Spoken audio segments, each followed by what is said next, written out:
Quel est donc votre projet professionnel au terme de vos études? Quand vous aurez terminé les études, vous allez faire quoi? Je vais rentrer dans mon pays. Pour faire quoi si vous rentrez? Et pour savoir, même si vous savez ce que vous partez faire, on vous demande à l'issue de vos études, quel est le diplôme que vous allez obtenir? Quels sont les débouchés offerts par ce diplôme-là? Quand j'obtiendrai le diplôme de master en ingénieur génie civil, ou bien, je ne sais pas. Oui, ingénieur génie civil, ça te permet de faire quoi? Et on te demande, est-ce que vous avez déjà les noms des entreprises qui peuvent vous recruter avec ce diplôme au Cameroun? Donc tu dois citer les entreprises qui font des génie civil au Cameroun et dire, quand il va rentrer, voici là où je peux travailler. Comme ça, on voit que ton projet est vrai et que tu pèses. Mais si tu écris seulement, je m'avais aussi mieux cherché. Tu dis, ok, attends encore un peu, tu n'es pas encore prêt. Donc c'est un questionnaire sérieux. Et c'est là où j'ai eu le plus de problèmes parce qu'il faut travailler avec les candidats nuit et jour. Il y a des gens qui ont commencé l'appel à 17h, on finissait à 1h du matin parce que je lui repose la question, il n'arrive pas à répondre. Je repose la question, jusqu'à ce que je sache qu'il est capable. Et là, je lui dis, demain, tu peux aller faire ton entretien parce que maintenant, tu peux répondre aux questions. Donc, nous, on vous prépare de sorte que le jour J, les réponses coulent. Mais après, quand ça coule aussi trop, il y a des gens qui ont refusé le visa en disant que le candidat là-bas, c'est comme si tout en dès qu'on veut poser la question, avant qu'on le finisse, il répond bien. Donc ça veut dire qu'il a enregistré comme l'ordinateur. Ça veut dire alors qu'il faut être naturel, même quand on vous a préparé, n'allez pas donner des réponses stéréotypées. C'est le motif qu'on a donné à plusieurs personnes. Vous partez, on pose la question, tu fais la honte, tu es un peu surpris. Vous pouvez reprendre la question, madame? Alors que je sais. Ah oui, madame, bon, moi je pense que tout naturel, comme si tu viens de m'interrompre, quel est votre projet? Madame, mon projet professionnel, c'est tout à fait. Attends d'abord, mon frère. Du coup, c'est très important. Donc, Campus Belgique, une étape importante. Mais tous ceux qui sont dans les autres pays, ils ont le même formulaire, sauf qu'ils n'auront pas l'entretien physique. Donc, il faut préciser ça. Campus Belgique existe uniquement au Cameroun, mais le formulaire qu'on remplit à Campus Belgique existe dans toutes les ambassades de Belgique dans le monde entier. Donc, quel que soit le lieu où tu vas démarrer le visa, tu auras le même formulaire à remplir aussi, avec les mêmes questions. Mais au Cameroun, tu remplis d'abord le formulaire et quand tu finis, tu fais maintenant l'entretien face à face avec quelqu'un qui te reposera les mêmes questions du formulaire. Pour voir maintenant si ce que tu avais écrit, peut-être tu avais seulement mémorisé du verset. Maintenant, il explique, c'est un psychologue. Il voit, il sait si tu es sérieux, il te pose des questions. Mais pourquoi tu trembles comme ça? Tu as peur, mon petit? Qu'est-ce qu'il y a? Tu dis, non, mon gars, c'est qu'il te dit qu'il fallait que c'était le quartier ici. C'est bon, tu vas monter chez toi. Défendre son projet jusqu'au bout. On fait donc un entretien. Et après cet entretien, donc, l'agent Campus Belgique va donner son avis. C'est ça qu'on appelle l'avis Viabel. Donc, il va dire, à l'issue de l'entretien avec M. Hyacinthe Nuadier, j'atteste qu'il est capable, il va pour les études, je pense que son projet est fondé, je lui ai posé des questions sur son logement, il sait où il va vivre, il connaît la scolarité, il sait exactement où il va, mon avis est favorable. Quand il a écrit ça là, ton visa c'est déjà 90, tu es un meilleur en Belgique. Mais s'il écrit que j'ai reçu l'étudiant, si vraiment ne l'acceptez pas, ton visa est fini, tu ne pars nulle part. Bon, il y a eu des rares cas où l'avis de Viabel était positif, mais les gens n'ont pas eu le visa. Ou alors l'avis était négatif et les gens ont eu le visa. Comme pour dire, on est au Cameroun. Bon, je ne dis pas plus. Je n'en dis pas plus. Alors, maintenant, après Campus Belgique, quatrième étape, la constitution du dossier. J'ai fait l'entretien, j'ai terminé. Campus Belgique, quand tu finis l'entretien, ils te disent toujours, maintenant vous pouvez rentrer chez vous, dans 3 jours, votre code sera désormais, il te donne un code, votre code sera désormais actif. Préparer l'assurance, le certificat médical, le casier judiciaire, bref, plusieurs documents. Il y a la redevance administrative, ce sont les frais que vous payez au gouvernement belge pour qu'il traite votre dossier, ainsi de suite. Donc, une fois que tout cela est fait, vous allez donc à TLS. TLS, c'est l'organisme qui est chargé de recevoir les dossiers. Donc, les étudiants ne vont plus à l'ambassade. Tu déposes à TLS et TLS envoie à l'ambassade. L'ambassade traite, l'ambassade renvoie à TLS. TLS te dit ton dossier est prêt, ton passeport est prêt, tu peux venir retirer. Donc, vous ne voyez plus l'ambassade comme avant parce qu'il y a eu trop de troubles dans les ambassades. Donc, ils ont maintenant mis un organisme de sous-traitance. C'est ça TLS. Et donc la construction du dossier, c'est ça. Les originaux que vous avez utilisés, vos bulletins de seconde, première, terminale, votre baccalauréat, le relevé de notre bac, le relevé de notre niveau 1, niveau 2, niveau 3. Si vous avez une licence, vous avez un BTS, tout ça vous devez mettre. Maintenant, vous avez également la lettre d'admission. Si vous avez reçu une lettre d'admission, vous devez justifier que vous avez l'admission, le certificat médical, casier judiciaire, CNI, assurance, demande de visa, photo 4x4. Tout ça, ce sont les documents que vous devez fournir. D'accord? Très bien. Alors, il vous faut aussi ce qu'on appelle la prise en charge. Ça, c'est un document qui parfois fait en sorte que les gens arrêtent leur procédure. On a au moins 3 étudiants cette année qui n'ont pas continué. On a tout fait jusqu'à l'admission, on était tous contents. Et un matin, le parent a appelé pour dire je comptais sur mon frère pour la prise en charge. Il me dit qu'il n'est plus disponible, ou quoi, donc je vais tout arrêter. C'est dommage. Avant de commencer, vous devez savoir où vous allez. Donc la prise en charge, c'est très important. La prise en charge, c'est quoi? En fait, c'est, vous savez, on a parlé de la France. On a dit en France qu'il fallait mettre l'argent dans un compte pour justifier que vous aurez de quoi vivre. En Belgique, ce qui est bien, c'est que vous n'avez pas besoin de le faire. Vous devez juste avoir quelqu'un qui dit je m'engage chaque mois à verser l'argent à mon étudiant tel. Et il signe, il vous donne, c'est tout. Venez, il y a quelqu'un ici, c'est vous qui avez signé. Mais ça arrive très rarement, il faut vraiment que ce soit quelqu'un qui me la cocaïne, le cœur, tout ça, le mandat. C'est ça. Pour qu'on puisse dire que oui, on allait arriver là. Mais généralement, les gens arrivent, ils sont dans le cadre. Bien quand tu fais tes petits trucs, fais des trucs, tu te caches, laisse le garant tranquille. Si tu arrives, tu pars aussi au service social, dis que je n'ai pas où dormir, on va dire que tu as dit ici que tu avais un garant, on va l'appeler. Donc c'est ça la responsabilité du garant. C'est la raison pour laquelle c'est difficile d'être garant. Et pour être garant, il faut être un citoyen membre de l'Union européenne. Ce sont les conditions. Donc quelqu'un, pour être garant, n'a pas besoin de vivre en Belgique. Je n'aime même pas les gens qui vivent en Belgique. Oui, avant tes papiers, maman, on demande quoi? On demande le contrat en CDI. Et maman, j'ai pas le CDI. Et tu fais quoi là-bas depuis? Bon, il demande quoi encore? Il faut que tu aies au moins 3 000 euros le mois. Mais tu crois que c'est facile? Moi, je n'ai pas 3 000 euros le mois, je touche 1 400. La réalité, là, elle découvre donc que ce n'est pas le fait qu'il soit là-bas depuis 10 ans qui fait en sorte que oui, il remplit les conditions. Donc, il faut vraiment être sûr avant de vous engager. Ne venez pas dire, je crois que tel peut. Il faut avoir un CDI, gagner au moins 3 000 euros. Et il y a d'autres conditions encore. Et ça, je les laisse. Les 2 conditions principales. Alors, votre oncle qui vit aux États-Unis peut aussi être votre garant au Canada, donc en dehors de l'Union européenne. Mais la différence, c'est que lorsque le garant vit dans l'Union européenne, ça peut être n'importe qui. Vous n'avez rien à justifier. Mais lorsque le garant vit en dehors de l'Union européenne, vous devez absolument justifier le lien de parenté. Donc le garant, il faut que payer votre garant qui vit au Cameroun, il n'y a pas de problème. Il faut qu'il ait au minimum 25 millions dans son compte. Bon, il y en a qui avancent, ce n'est pas un problème. Mais si le garant vit dans l'Union européenne, vous n'avez rien à prouver. Voilà la seule différence entre les deux, entre Union européenne et hors Union européenne. Donc, une fois que vous avez construit le dossier, vous avez eu votre garant, c'est bon, vous partez déposer votre demande de visa.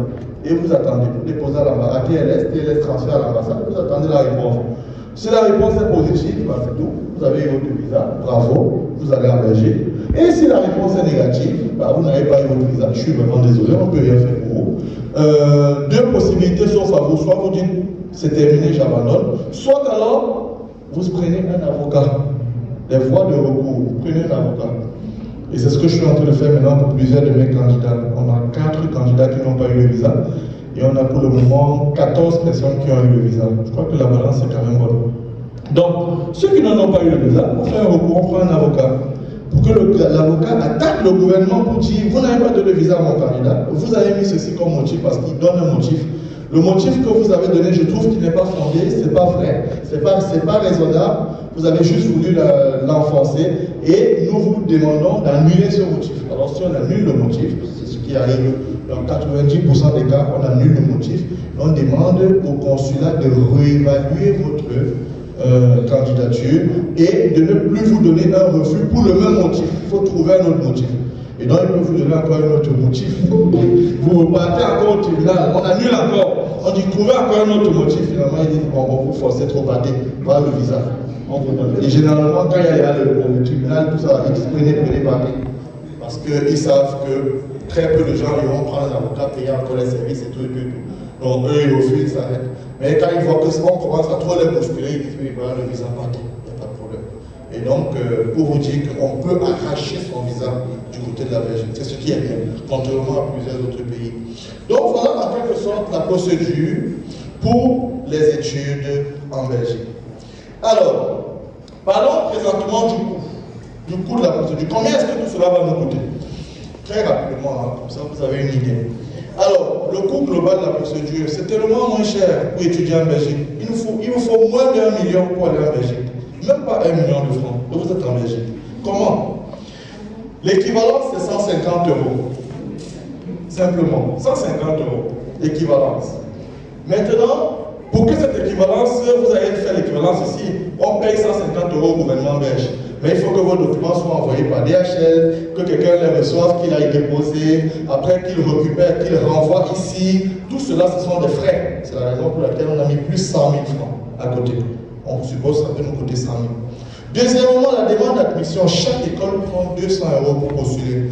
Donc, si vous postulez dans une seule école, si vous êtes sûr de vous ne dépensez que 200 euros. C'est pour ça que quand vous allez venir vers moi, on va venir la procédure, c'est peut-être 2 millions, 5 ou 3 millions. Je vais vous dire pourquoi ça s'augmente. C'est à cause de ça. Je veux que les gens postulent au moins dans 3 écoles pour avoir plus de chances d'être admis. Parce qu'une seule école, si on te refuse, c'est genre, comme on dit souvent, un but sort. Bye.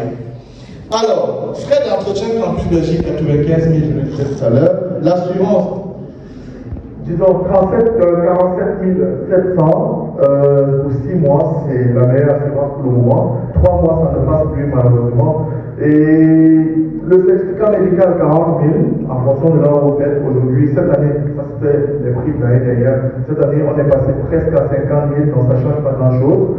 La redevance administrative, elle était de 220 et 228, ils ont harmonisé, elle est maintenant à 237 euros. Donc c'est sensiblement le même prix. Les frais de demande de visa, normalement les frais de demande de visa, c'est... Si vous êtes à Douala, parfois il vous casse un peu la tête pour pouvoir payer 160 000. Mais ici à Yaoundé, on est dans les 142, 143 000. Donc c'est le maximum. Ça équilibre les montants qui vont monter en haut dans 160 000. Photo 4x4, c'est 2 000, jamais 1 3 000 pour vous donner l'argent. Les 1 000 francs pour aller faire. Ensuite, les frais de casier judiciaire, 40 000 francs. Le carnet jaune, parce que pour voyager, il faut la fièvre, il faut le test de fièvre typhoïde et tout. Donc 1000 francs. Le formulaire, pour remplir un formulaire, ça vous pouvez le faire vous-même. Et si vous demandez à quelqu'un de le faire pour vous, vous payez 5 000 francs. Le passeport 110 000, etc. Non, déjà, même, on n'en a plus besoin. Les autres frais 10 000, même autres frais 10 000 en me disant, on peut avoir oublié quelque chose, ou bien le taxi et tout, 10 000. Pas le total. Pas besoin d'1 million de francs. Et vous êtes en Belgique. Pas besoin d'1 million de francs. Et vous êtes en Belgique. Vous vous rendez compte, c'est pas beau.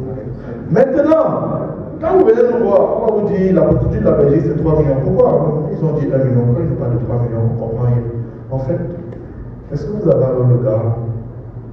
Si vous avez le garant, c'est tout. Hein. Vous n'avez pas grand-chose à payer. Si vous avez le garant, il n'y a pas grand-chose à payer. C'est ça.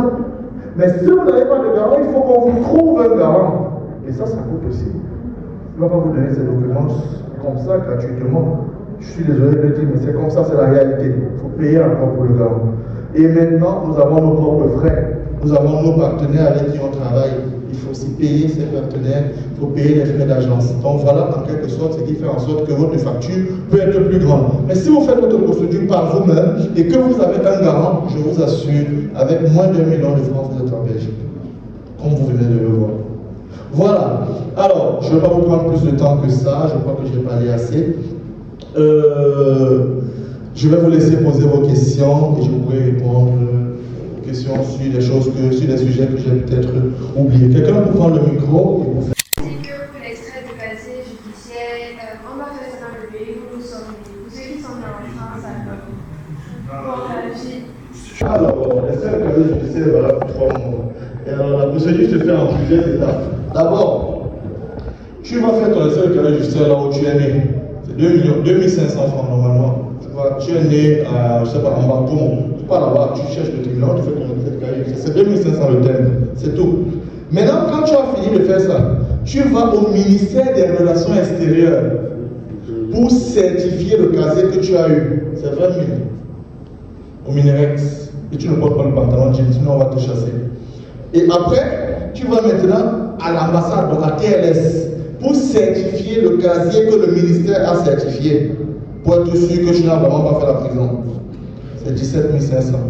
Voilà pourquoi on a mis 40 000. Autre question? Là, voilà. Oui, vas-y. Ceux qui vont aller dans le côté flamand, vous n'avez pas parlé du côté flamand. Oui. Pour ceux qui ont fait des études anglophones dans le pays et qui veulent aller fréquenter au niveau côté flamand, est-ce qu'il faut encore faire le TOEFL ou bien IELTS? Ok. Très bonne question. Alors, je n'en ai pas parlé. En Belgique, en fait, on parle 3 langues officielles. Et un côté, en Belgique, on ne parle que le français. C'est le côté wallon. Donc, on parle de Wallonie-Bruxelles. La Wallonie, c'est Charleroi, Mons, Namur, Liège. On parle en français. Il y a un côté en Belgique qu'on appelle le côté allemand. Vous arrivez là-bas, on ne parle que l'allemand. Même pas un mot en français. Vous avez l'impression d'être en Allemagne. Mais c'est toujours la Belgique là que vous entendez. Et il y a un côté en Belgique où on ne parle que le flamand. Le flamand, c'est le néerlandais. Donc ceux qui sont aux Pays-Bas, c'est la langue du Pays-Bas. On appelle le néerlandais, qu'on parle aussi d'un côté de la Belgique. Donc ne soyez pas surpris, quelqu'un vous dit, je vis en Belgique, mais là où je suis, on ne parle pas français. Comment tu es en Belgique, on ne parle pas français? Le néerlandais, c'est dans certaines zones. Alors, du côté allemand, il n'y a pas d'université. C'est que le secondaire. Donc du primaire au secondaire, de la maternelle au secondaire. Mais du côté flamand, il y a beaucoup d'universités et il y a beaucoup d'étudiants qui sont acceptés là-bas aussi. Mais l'une des conditions, c'est la langue. Donc deux choses, soit vous parlez allemand, soit vous parlez néerlandais, soit vous parlez anglais. Le TOEFL est donc obligatoire pour entrer dans ce côté-là. Le TOEFL ou le IELTS ou le TOEIC, c'est obligatoire pour pouvoir entrer dans le côté flamand. Obligatoire. Tu passes ton TOEFL, tu réussis avec une très bonne moyenne. Directement, tu postules dans les universités comme l'université de Anvers, l'université de Gand, l'université de Hasselt. Ce sont des très grandes universités, parfois même qui sont même, je vais dire, concurrentes par rapport aux universités francophones en Belgique. Et ils font très bien. Une chose que je peux vous dire, si vous étudiez en Belgique du côté néerlandophone, donc du côté flamand, vous ne pouvez jamais plus être pauvre dans votre vie. Parce que c'est les plus riches de la Belgique, les Flamands. Les francophones n'ont rien. Les Flamands ont l'argent, mais le vrai argent. Sauf qu'ils sont très sélectifs, ils recrutent les gens qui parlent leur langue. Et comme beaucoup de gens ne parlent pas la langue, alors les gens ne vont pas là-bas, malheureusement. Donc, si quelqu'un peut apprendre la langue, qu'il aille là-bas, c'est plutôt bien. Donc, les anglophones ont toutes leurs chances. Voilà. Est-ce qu'il y avait une autre question? Oui. Je viens de poser une question. Je viens pour remercier. Vous m'avez aidé sur un dossier où j'étais coincé. Là, je me souviens. Voilà. Il manquait un garant. Ça, c'est septembre. Oui, bien sûr. Et 2 jours après, j'avais le garant. Donc il m'a contacté, il faisait la procédure pour donner ses enfants. Et il est tombé comme ça sur ma chaîne YouTube, il a trouvé le numéro, il m'a écrit, il m'a dit j'ai besoin d'un garant, est-ce que vous pouvez m'aider? Je lui ai dit ah ça tombe très bien. Il y a quelqu'un qui m'a aussi contacté ce matin en me disant j'ai besoin d'un étudiant, alors ça va, envoyez-moi les documents, j'ai envoyé les documents, on a signé, 2 jours après la prise en charge était signée, et avec ça il allait déposer la demande de visa, alors qu'il avait fouillé, tellement fouillé, il ne trouvait pas. Il faut juste avoir la bonne information et tomber sur la bonne personne. Et quand il m'a demandé, tu payes d'abord la moitié, j'ai dit que les Camerounaises. J'ai envoyé d'abord. Ça oui, ça même quand on se connaît, ça continue. Voilà, c'était voilà. En 2 jours après, il m'a envoyé tous les documents, j'ai payé le reste. Voilà. Tout simplement. Merci beaucoup, merci d'être venu. Voilà. Oui. Bon, ma question est la suivante. Est-ce que pour une personne qui a fait le master a besoin de faire les équivalences? Ah, très très bonne question. Alors, pour étudier en Belgique, l'équivalence est obligatoire quand on va faire les études au niveau 1 et au niveau 2. Même pas au niveau 3, mais certains qui ne savent pas demandent aussi pour le niveau 3. Donc, l'équivalence est obligatoire dans le niveau bachelier. Bachelier, comme je dis, c'est licence chez nous. Chez eux, c'est bachelier. Donc, il faut avoir une équivalence. Maintenant, quelqu'un qui postule un master n'a pas besoin d'équivalence. Mais, j'explique le mais. Je disais tout à l'heure à une dame, je ne sais pas si elle est là où elle est partie, j'ai eu 2 étudiants qui avaient déjà un master 2 au Cameroun, en sciences biomédicales. Déjà le master 2. Et non, une avait le master 2, un avait la licence en sciences biomédicales au Cameroun, avec 15 de moyenne. La fille qui avait déjà le master 2 a postulé en master Donc elle a même accepté d'aller en Master 1. En sciences biomédicales, toujours dans la même filière. Le garçon qui avait eu la licence avec 15 de moyenne a aussi postulé en Master 1 en sciences biomédicales, la même filière. Les deux ont eu la réponse suivante. Écoutez bien. Nous avons bien évalué votre dossier, votre candidature, mais nous nous rendons compte malheureusement que le parcours de sciences biomédicales au Cameroun n'est pas le même que le nôtre. Et nous constatons qu'il y a des matières sur lesquelles nous on insiste ici que vous n'avez pas fait pendant vos 5 ans. Donc nous sommes navrés, mais vous ne pouvez pas entrer en master, vous n'aurez pas le même niveau que les autres. Alors nous vous refusons l'admission en master. Cependant, nous vous proposons, si cela vous intéresse, une admission au niveau 1. Donc vous venez recommencer. Papa, tu as le choix, tu as seulement dit oui. On a seulement dit oui. Donc on a validé. Et donc tu te rends compte que ces gens-là, s'ils n'avaient pas fait l'équivalence, ils seraient coincés. Parce qu'on dit, si vous acceptez, envoyez-nous votre équivalence. C'est la raison pour laquelle je dis toujours que l'équivalence n'est pas obligatoire, mais elle est recommandée parce qu'on peut être rétrogradé. Et si on te rétrograde, maintenant pour le niveau 1, tu n'as pas ton équivalence, tu ne peux pas continuer. Il faut donc l'équivalence. C'est la raison pour laquelle faites toujours votre équivalence. Toujours. Même si vous postulez en master, faites l'équivalence. Ok. Encore une dernière question. Une. Allons-y. Par rapport à ce que dans une école de formation où on délivre aucun diplôme jusqu'à la sortie du niveau 5, que tu aimerais, après ta soutenance, voir directement pour continuer, je ne sais pas quelles sont les possibilités là-bas si on va entrer en Master 2 ou alors. Alors, moi je vais te dire sincèrement, tous ceux qui viennent vers moi qui sont en Polytech, je les fais entrer en Polytech en Belgique au niveau 1, quel que soit le niveau où tu es. C'est-à-dire, si tu es déjà au niveau 5, je te remets au niveau 1. Pourquoi? Parce que tu n'as pas eu le diplôme, pas encore le diplôme, sauf si tu as déjà le diplôme. On peut postuler un master. Maintenant, les universités, de toutes les universités en Belgique, comme moi je vous ai dit tout à l'heure, on demandait 13 au bac. Si après le bac, tu as eu au minimum 12 chaque année, donc tu as eu niveau 1, 12, niveau 2, 12, niveau 3, 12, niveau 4, 12 en Polytech, et tu es au niveau 5, alors je postule pour toi à l'université de Liège, Polytech. Ils vont étudier ton dossier, ils vont se rendre compte que tu as eu au moins 12 et ils vont t'inviter à venir faire le concours de Polytech. Ils ne te prennent même pas encore niveau 1. Tu vas encore venir faire le concours pour faire le niveau 1. Donc, au moins, tu es sûr que tu auras ton visa. Donc, ça, c'est un bon dossier. Quelqu'un qui a fait Polytech, qui va faire Polytech, il est rétrogradé au niveau 1. Mais, ce qui se passe, c'est que quand tu vas arriver, tu fais ton concours, tu réussis, tu entres au niveau 1. J'allais dire si tu avais eu finalement le master 2, ça devait être bien le diplôme. Parce qu'après, tu pouvais faire valoriser ton diplôme et l'année d'après, tu t'inscris directement en master dans une autre école. Parce qu'ils ont tendance à négliger les diplômes de ceux qui sont ici. Or, quand tu es déjà sur place, tu vas t'inscrire, tu dis j'ai un master 2, je vais m'inscrire en master 1. Mais ça, tu te présentes physiquement, on peut t'inscrire. Donc, tu pourras faire le niveau 1 cette année et l'année prochaine en master 1. On peut se le dire. Voilà. Il y a des questions en ligne. Voilà. Oui, on va prendre aussi les questions de ceux qui sont en ligne, mais finissons ici. Il y avait une dernière question. Tu voulais un peu de ça va? Ok, le micro doit aller. Je voulais demander, après les études en Belgique, comment les enfants font? Un retour chez eux, quelles sont les opportunités qui s'offrent à eux pour rester comme résident ou je ne sais pas trop quoi? Très bonne question. Alors, sachez que l'un des avantages d'étudier en Belgique, c'est qu'il y a beaucoup d'opportunités de travail. Quand vous avez fini les études en Belgique, il y a deux solutions. Je viens d'obtenir mon master 1. Soit je me réinscris, c'est ce que beaucoup de gens font, ils retournent s'inscrire encore au niveau 1, dans une autre filière, ou perdre encore le temps, ou qu'on renouvelle encore son séjour. Mais soit aussi, je vais tout simplement faire quoi? Je vais trouver un travail.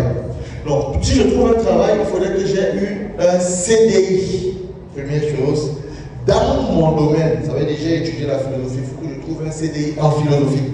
Donc, si je trouve un CDI en mécanique, je ne peux pas, même parce qu'on suppose que ça peut être mon frère qui veut me prendre, mais je n'ai pas le diplôme requis. Donc, première chose, le diplôme requis. Deuxième chose, CDI. Et troisième chose, il faudrait que le salaire soit équivalent au moins à 1,5 du SMIC. Donc si le SMIC par exemple c'est 1 700 €, il faudrait que le salaire qu'on me propose soit au minimum 2 600 €.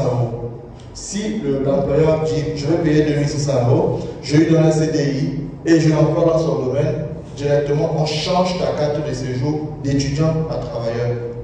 Et désormais tu restes, tu es travailleur, 1 an, tu travailles dans l'entreprise, on renouvelle ton CDI, tu auras aussi renouvelé ta carte de séjour 2 ans, la deuxième année, et quand tu renouvelles comme ça 3 fois, tu as une carte de 5 ans, après tu as une carte de 10 ans, après tu demandes la nationalité. C'est comme ça que ça se passe, donc tu avances, c'est pas à pas. Donc ne vous cassez pas la tête, l'enfant va finir à rentrer. Non, l'enfant va rester. Mais il faut seulement avoir le bon travail, la bonne technique pour pouvoir rester. Et après 5 ans, vous demandez la nationalité. Les années d'études sont comptées demi-année. Donc quelqu'un qui fait 5 ans d'études, il a fait 2 ans et demi. Maintenant, dès le moment où il commence à travailler, c'est 1 an. Donc ça fera il y a 3 ans et demi, 4 ans et demi. Et à partir de 5 ans, tu déposes ta demande de nationalité, tu respectes les conditions, tu donnes ta nationalité belge. Donc s'il n'y a plus de questions, alors merci d'avoir été là. J'espère vraiment qu'à l'issue de cette conférence, chacun de vous a une idée du pays qui l'intéresse, des procédures dans ce pays. Que certains sont venus peut-être en pensant à tel pays, mais ont aussi appris des choses d'un autre et peuvent vraiment sortir de là tout heureux. J'espère que cette conférence vous a apporté quelque chose. Si jamais vous avez des remarques et des suggestions pour que la conférence de Douala soit meilleure, vous pouvez nous envoyer des mails, vous avez des messages, vous avez les contacts avec lesquels vous avez réservé. N'hésitez pas, vous pouvez nous rencontrer à la fin aussi pour qu'on discute de façon individuelle. Nous avons prévu un petit casse-croûte pour vous avant que vous ne partiez parce que nous sommes ensemble depuis le matin. Et aussi, voilà, et aussi, vraiment, si vous êtes intéressé par l'une ou l'autre procédure, n'hésitez pas, vous pouvez nous contacter pour qu'on en discute. Nous avons pris vos fiches et peut-être notre secrétariat pourra vous relancer. Ceux qui ont encore les fiches, n'hésitez pas à les laisser avant de partir.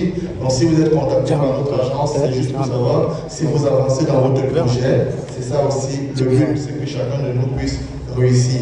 Voilà, une fois de plus, je vais vous inviter maintenant, on va dire merci. Je vais vous inviter à faire une petite photo de famille si c'est possible avant de partir.